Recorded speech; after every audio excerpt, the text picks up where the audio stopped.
My name is Kevin Harris and I have Hemophilia B. I am currently a graphic designer and actually also developing nutrition and fitness programs for the hemophilia community. I was diagnosed after I started playing sports. So my parents actually kind of already knew I was in an active lifestyle. So they let me continue, but there definitely were the drawbacks.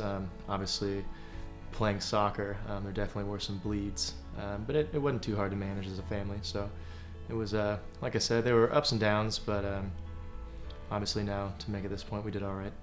I do have a big fitness background. I've been personal training for quite a while now, and use most of my personal time to study diet and nutrition and exercise.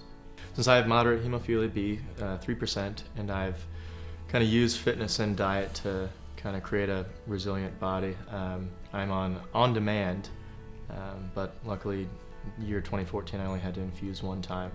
When I first started infusing, we actually had to have a home healthcare company come, and so I'd have a bleed, and we'd obviously have to call in and say, hey, we need you to send a nurse over, we need to infuse today, and sometimes that may have lasted 3 or 4 days.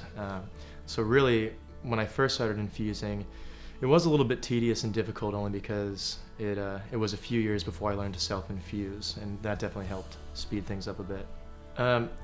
Definitely the first infusion was a little nerve-wracking, only because, as a young kid, I'm not used to being stuck with needles very frequently, so it's definitely an awakening. And like I said, probably at that point I didn't really understand why necessarily I was having to do it. I just knew that I had to.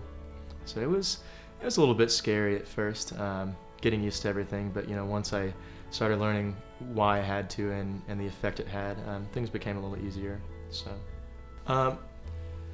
really the best advice I can give for new parents with a hemophilia child is that really that fear, I think fear is the enemy. I really think that hemophilia is not an end-all. It's, especially in these days, with all of our medical advances and everything, I think that hemophilia can be serious, but it's very manageable if you use proper precaution and you work on keeping your body healthy and resilient. So like I said, it can be serious at times, but definitely not anything to take away any happiness from life.